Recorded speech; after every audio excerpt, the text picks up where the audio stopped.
Bueno, y precisamente para seguir ahondando acerca de lo que ha sido esta situación que se ha presentado en horas de la tarde de ayer en Ecuador, sostenemos un contacto vía Zoom con Andrés Reliche. Él es periodista en Quito, Ecuador. Colega, muy buenas tardes. Bienvenidos a Noticias Canalí.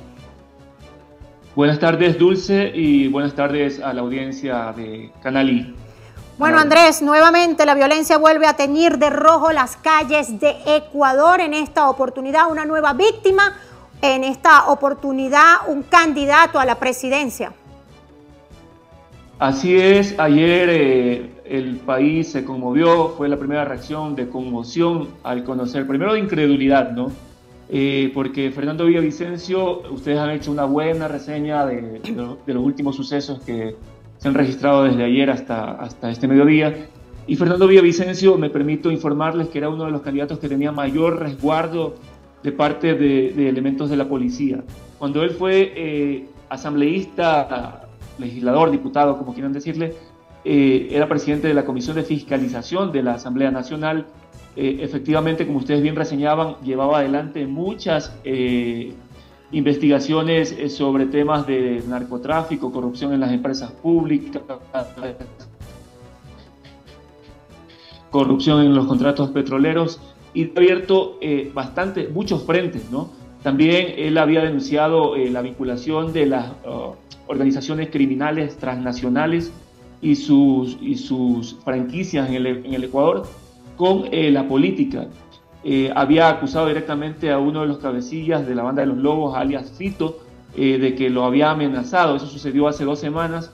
Y esta semana, al inicio de la semana, volvió a reiterar de que había habido amenazas contra su familia y contra él mismo.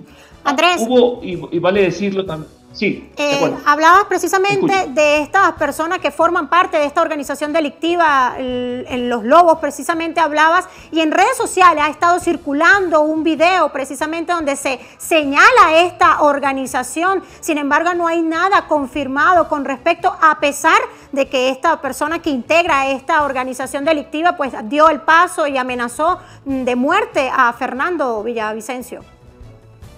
Bueno, no está confirmado con datos factuales, con hechos de que haya recibido o que se haya escuchado o que se haya verificado una amenaza. Lo que hay es la denuncia de Fernando Villavicencio de que había recibido amenazas de alias Fito directamente y a través de interpuestas personas. No lo evidenció cómo, pero él incluso puso la denuncia en la fiscalía.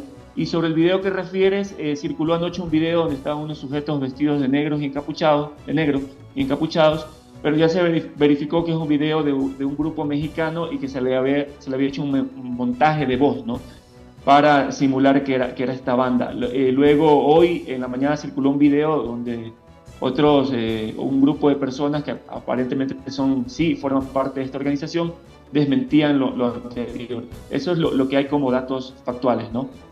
Bien, Andrés, estamos conversando, para quienes recién nos sintoniza, vía Zoom con un colega periodista independiente, también columnista, Andrés Reliche. Estado de excepción ha sido decretado en esta oportunidad por el gobierno de Guillermo Lasso. No dicen tampoco de haber un proceso de suspensión de las elecciones.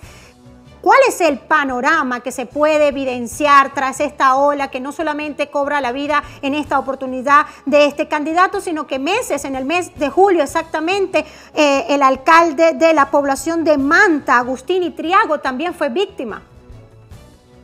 Manta es una de las principales ciudades, además de Guayaquil y de Quito. Sería la tercera o la cuarta ciudad en importancia. Es un puerto pesquero que mueve bastante el tema del comercio. Pero asimismo, desde ya hace algunos años se habla bastante de que existe una economía criminal, una economía del narcotráfico en esta ciudad. Y efectivamente el alcalde Agustín Itriago fue asesinado en el mes de julio. Eso causó gran conmoción y causó que el presidente Guillermo Lasso, al igual que lo hizo anoche, anuncie una vez más, en medio de toda esta ola inusitada de violencia, anuncie de que se iba a llegar hasta las últimas consecuencias, de que no iba a haber impunidad, de que se movilizaba a las Fuerzas Armadas. Un anuncio similar al que hizo anoche tras la reunión del Consejo de Seguridad Pública del Estado, que para conocimiento de ustedes y de la audiencia, está conformado por las principales autoridades del Estado ecuatoriano, es decir, Corte Nacional de Justicia, Fiscalía, Fuerzas Armadas, Comando Conjunto de las Fuerzas Armadas, Comandante de la Policía, entre otros. Anoche se convocó a la presidenta del Consejo Nacional Electoral, lo cual también era inusual, a este tipo de reuniones, y se supuso que quizás iba a haber alguna recomendación de la suspensión de las elecciones, lo cual no se dio y más bien se ratificó que las elecciones iban a seguir su curso normal.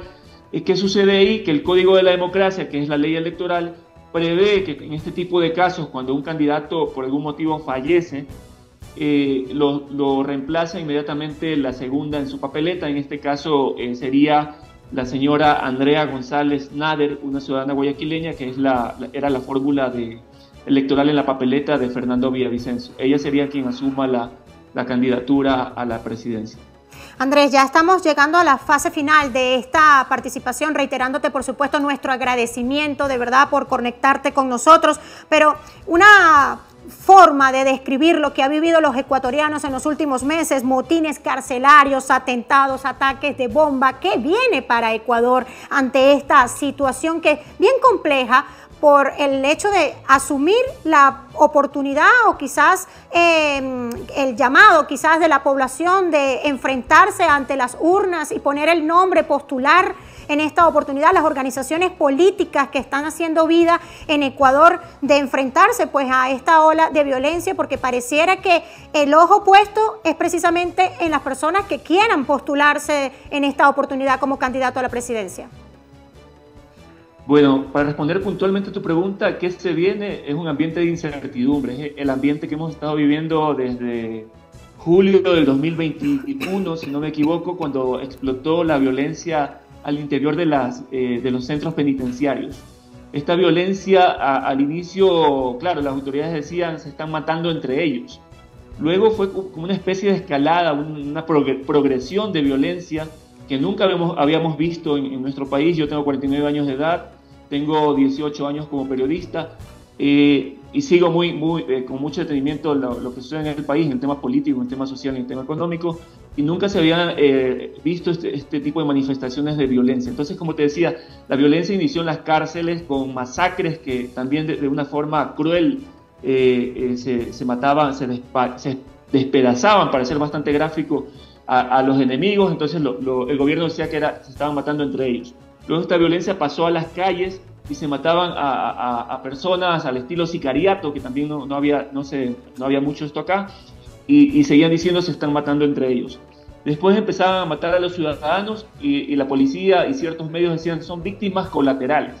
Ya luego el gobierno reconoció que había una guerra contra el crimen organizado y se empezó a manifestar una serie de secuestros cotidianos todos los días a cualquier hora, en cualquier sitio y sin ningún detenimiento. El gobierno ha estado en un estado permanente de negación, digo yo, y el estado de excepción que ustedes referían, el de anoche, el de esta madrugada, es el número 19 que ha decretado Guillermo Lasso en sus 2 años de gobierno. Y como yo te digo, son muletillas, son frases ya vacías, son repetitivas, que no generan un ambiente de tranquilidad en la ciudadanía. Muchísimas gracias, Andrés. Tenemos que cortar esta amable comunicación que hemos sostenido contigo, de verdad, agradeciendo de antemano la oportunidad que nos has dado para toda Venezuela, hablar entre periodistas, conversar y analizar un poco a profundidad lo que ha vivido Ecuador en los últimos meses y más en horas de la tarde de ayer y noche con este nuevo asesinato que quita la vida en esta oportunidad de Fernando Villavicencio, candidato presidencial.